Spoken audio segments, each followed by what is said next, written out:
अस्सलाम वालेकुम दोस्तों, सेकंड ओपिनियन के साथ मैं हूं मोहम्मद शोएब यार खान। आपसे एक मरतबा फिर दरख्वास्त करूंगा, चैनल को सब्सक्राइब करें, लाइक करें, शेयर करें, बेल आइकन ज़रूर प्रेस करें और अपनी कीमती आराय से हमें ज़रूर आगाह करें। तो आपने बॉलीवुड की एक मूवी वो ज़रूर देखी होगी जिसमें शाहरुख खान कहते दिखाई देते हैं कि हम शरीफ के हुए पूरी दुनिया ही बदमाश हो गई। जी हाँ, आजकल डोनाल्ड ट्रंप भी कुछ इसी तरह का बिहेव करते दिखाई देते हैं, जहाँ पर वो मुख्तलिफ तरह की सोशल मीडिया पर, ट्रुथ सोशल पर स्पेशली पिक्चर्स लगाते हैं जो एआई बेस्ड होती हैं।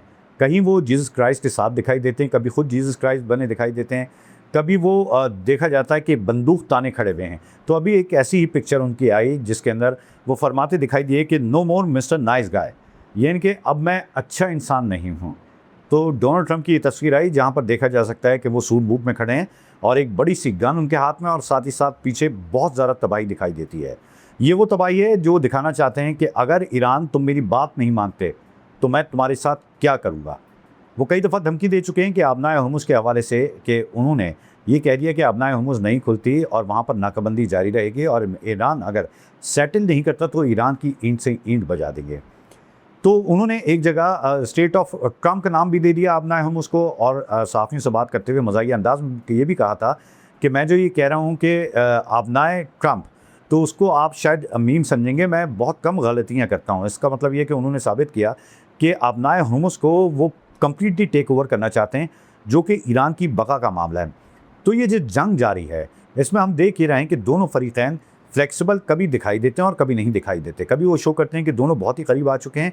डोनाल्ड ट्रंप ये कहते हैं कि अब कोई मज़ाकरात नहीं होंगे, कोई सालिसी की बात नहीं होगी। पाकिस्तान ने जो रोल प्ले करना था वो बहुत शानदार तरीके से किया।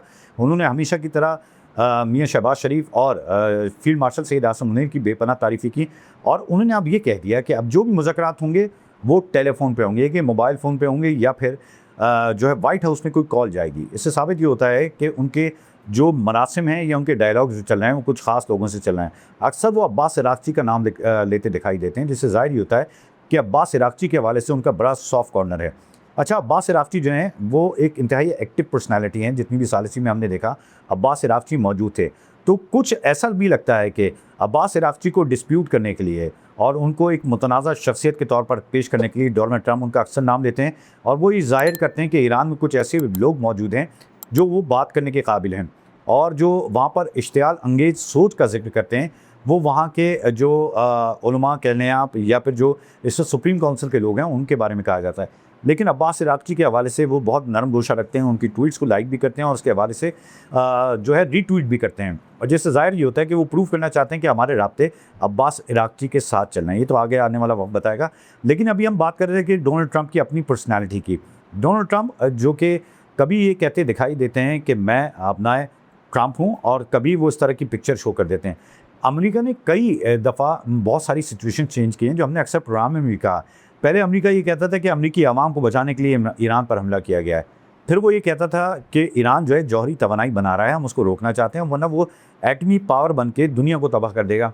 तो उसके ऊपर भी अक्सर बात हुई। ईरान ने कहा कि हम बाद में बात करेंगे, पहले हुर्मुज़ पर बात कर लेते हैं, या फिर उसको खोल दिया जाए, नाकाबंदी ख़त्म कर दी जाए और थोड़ी बहुत जो फ्लेक्सिबिलिटी दिखाई जाए। लेकिन अमेरिका ने स्ट्रेट वे कह दिया कि डायलॉग होंगे तो फिर वो जितने भी यूरेनियम में आज़ूदगी है वहाँ से शुरू होंगे। दूसरी जानब अमेरिका का भी ये कहता दिखाई देता है कि हुर्मुज़ जो है वो मेन जो है लीड किरदार अदा कर रहा है इस पूरी जंग में। तो समझ नहीं आ रही कि डोनाल्ड ट्रंप चाह क्या रहे हैं। डोनाल्ड ट्रंप क्या चाह रहे हैं? ईरान रिस्पॉन्ड भी करता है, ईरान ये भी चाहता है कि जो है मुज़ाकरात हों। डोनाल्ड ट्रंप ये भी कहते हैं कि ईरान उनसे रिक्वेस्ट कर रहा है कि जंग बंदी को तवील कर दिया जाए, और वो बार बार ये कहता है कि अपना हुर्मुज़ की बंदिश ख़त्म की जाए। और 500 करोड़ डॉलर का डेली वो कहते हैं नुकसान हो रहा है अपने हुर्मुज़ से। लेकिन वजह क्या है आखिर? अपना हुर्मुज़ ही क्यों? अपना हुर्मुज़ से लगता ये है कि डोनाल्ड की बहुत ज़्यादा जो है ख्वाहिशात मौजूद हैं, और सबसे बड़ी ख्वाहिश यकीनन जो हमें दिखाई देती है वो ये लगती है कि वो इस खत्ते में बैठना चाहते हैं, और एक मजबूती के साथ बैठना चाहते हैं, क्या ताकि यहाँ पर जो मामलात हैं ख़ासकर से चीन के साथ जो उनके मामलात हैं वो सेटल हों और वो चीन की बराबरी में आ सके। क्योंकि चीन अगर देखा जाए तो पाकिस्तान इस पूरे खत्ते के अंदर अगर कोई लीडर का किरदार अदा करता है तो बिलाशुबा वो चीन करता है, और चीन की बात करता है तो वो पाकिस्तान करता है, क्योंकि पाकिस्तान और चीन की बड़ी ज़बरदस्त दोस्ती है। लेकिन अमेरिका को कहीं ना कहीं ये बात ऐसी लगती है कि वो चीन पर डोमिनेट करने के लिए इस खत्ते में बैठना चाहता है, और ईरान से बेहतरीन जगह उसके लिए कोई नहीं है।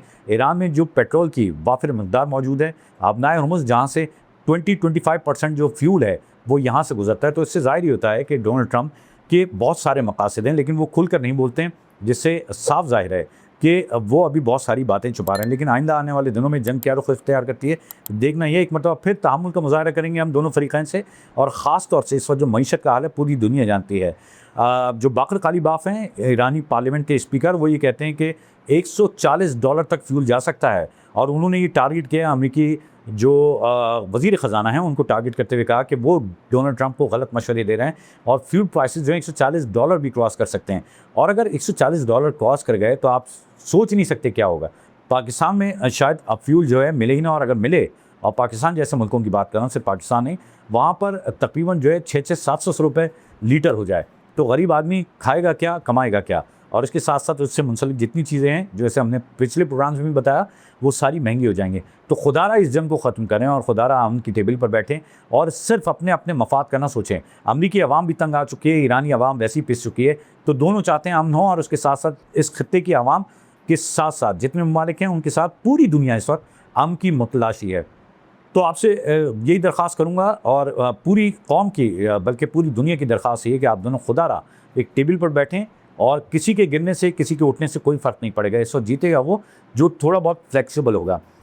तो दोस्तों उम्मीद है आपको मेरी काविश पसंद आई होगी। आपसे एक मरतबा फिर दरख्वास्त करूँगा, चैनल को सब्सक्राइब करें, लाइक करें, शेयर करें, बेल आइकन ज़रूर प्रेस करें और अपनी कीमती राय से ज़रूर आगाह करें। आप क्या समझते हैं इस जंग का रुख क्या होगा, डोनाल्ड ट्रंप क्या सोचते हैं, ईरान क्या सोचता है।